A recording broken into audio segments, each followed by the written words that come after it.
Welcome to today's lesson on regulating the cell cycle.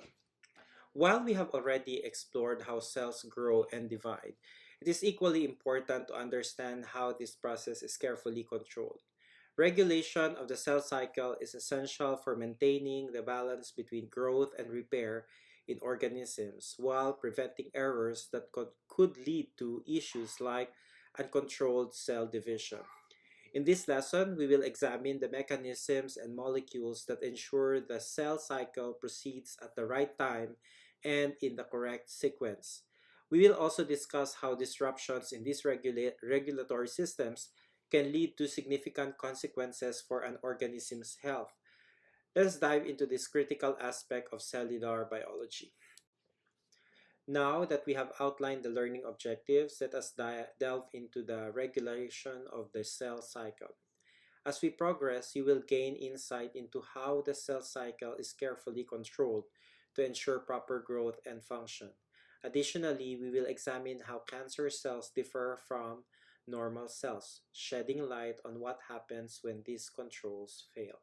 To start, think about this scenario. Imagine two athletes, one a record holder and the other recovering from knee surgery. Both test positive for growth hormones. While one denies intentional use, the other explains it was prescribed for recovery. What role might growth hormones play in their cells? And how is this connected to the cell cycle? As we go through this lesson, keep this question in mind. By the end, you will be able to connect this real world example to the biology of cell division and regulation. Cell division is vital for both repair and the regular maintenance of our body tissues. For example, when a person breaks a bone or suffers an injury, their body relies on the cell cycle to generate new cells to replace damaged ones and heal the tissues. However, not all cell types have behaved the same way when it comes to division. Some cells, like nerve and muscle cells, cease dividing once they are fully developed. On the other hand, skin cells, bone marrow cells, and cells lining the digestive system divide rapidly and continuously. Why is there such a difference in how often these cells divide? Certain cells types, like skin cells, face more frequent wear and tear and require constant replacement. Similarly, when the body experiences damage, such as broken bone, cells near the site of injury know to start dividing at a faster rate. Now, consider the girl in this photo with a broken leg. Her body is repairing the injury. But how do the cells in the injured leg know to divide more rapidly than the healthy ones? Scientists have explored this fascinating question through laboratory research, uncovering the mechanisms that regulate when cells divide and when they stop. As we continue, we will explore the process and signals that regulate the cells. When a bone is broken, the process of healing relies heavily on the rapid division of cells, as seen in the X-ray on the left. A break disrupts the bone structure, but cells at the edge of the injury are stimulated to divide quickly. This is represented by the illustration on the right, where new bone cells form along the edges of the damaged area.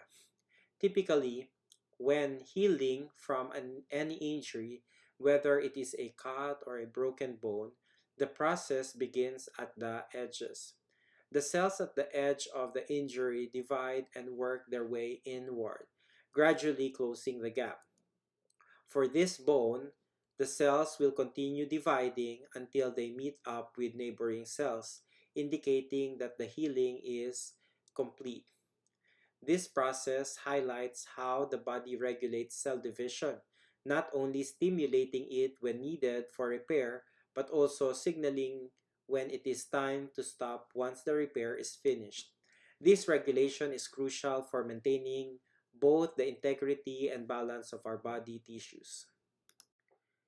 In the 1980s, scientists were focused on uncovering the signals that regulate the cell cycle.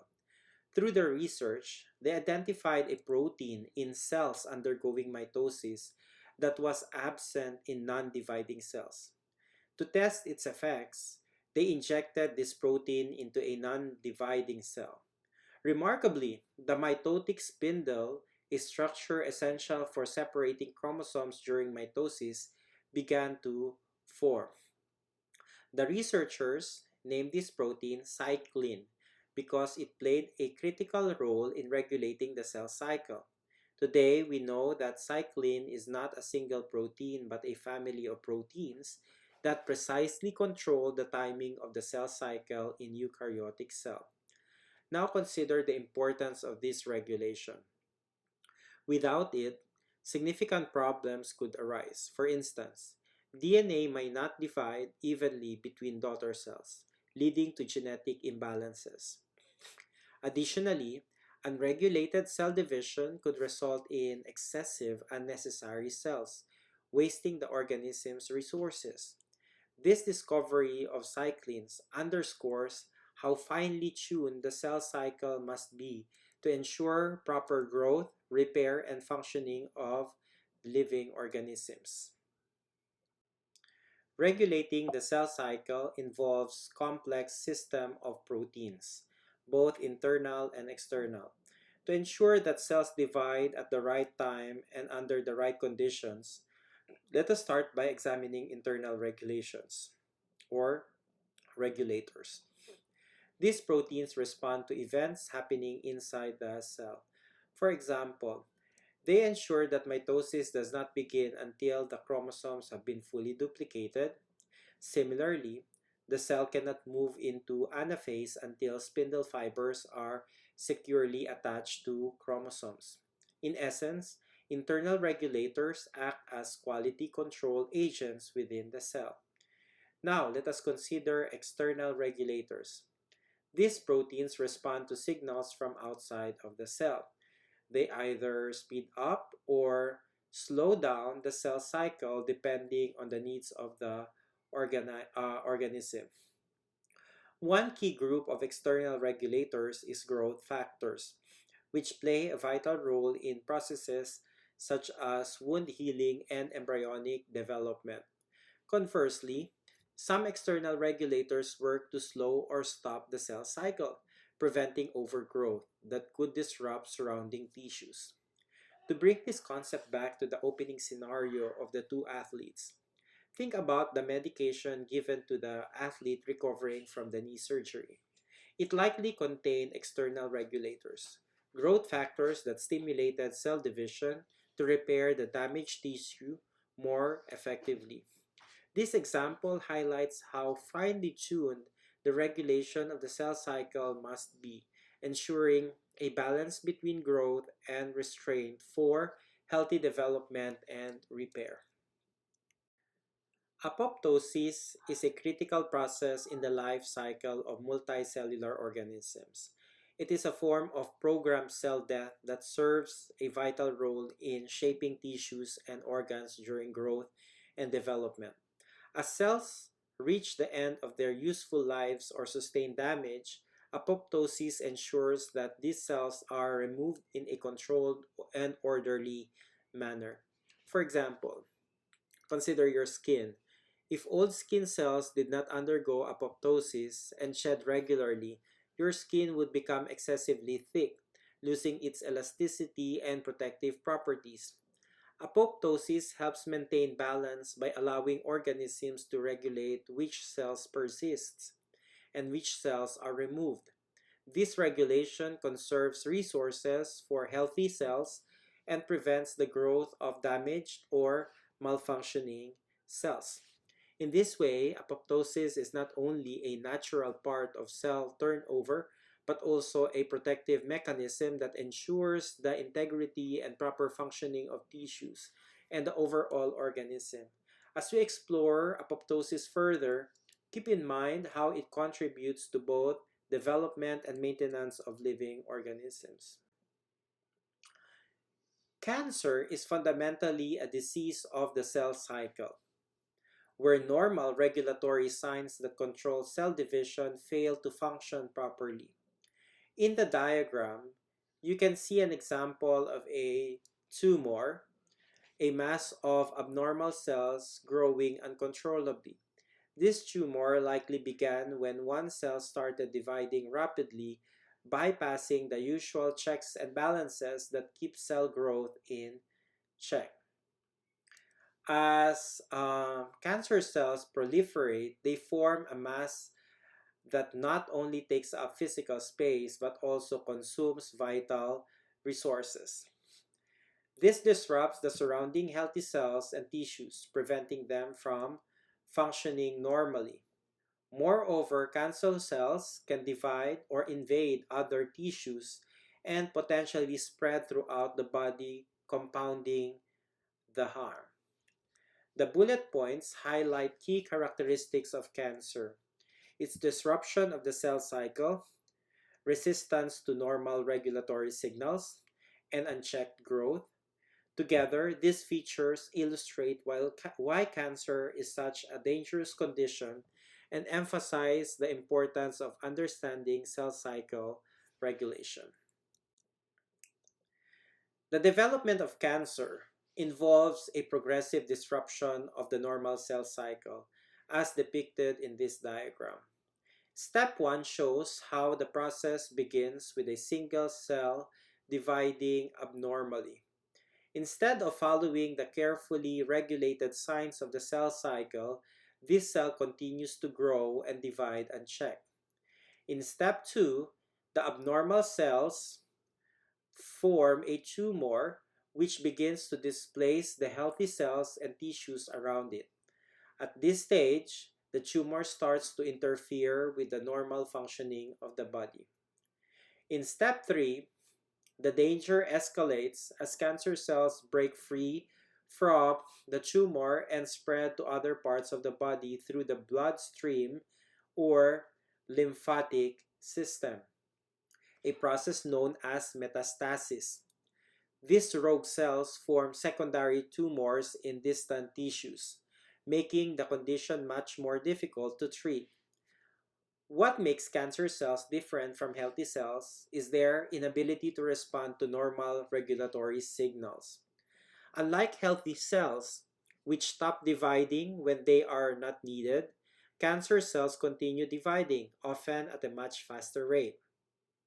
When researchers develop cancer treatments, they frequently targeted these unique characteristics of cancer cells, such as their rapid division or their mechanisms for evading normal cellular controls.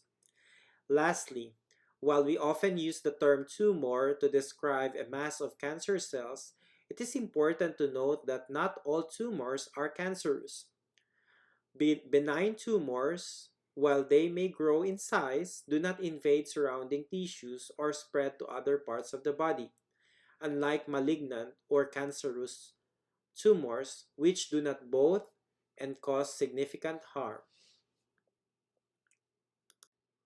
In all cases of cancer, the control over the cell cycle has broken down. This disruption in the normal cycle of growth and division is a hallmark of cancer. The root cause of this breakdown lies in defects in the genes that regulate cell growth and division. These defective genes lead to cells that ignore external, internal regulatory signals. For example, some cancer cells may fail to produce proteins that regulate the cell cycle internally, while others may stop responding to external signals that typically control growth and division. There are numerous triggers for these genetic defects. Common causes include tobacco use, exposure to harmful radiation such as ultraviolet light or X rays, genetic mutations, and even viral infections. For instance, certain viruses have been linked to changes that increase the risk of developing cancer. What makes cancer so complex is that these gene defects cause cells to grow uncontrollably, leading to the formation of tumors and, in some cases, metastasis, where cancer spreads to other parts of the body.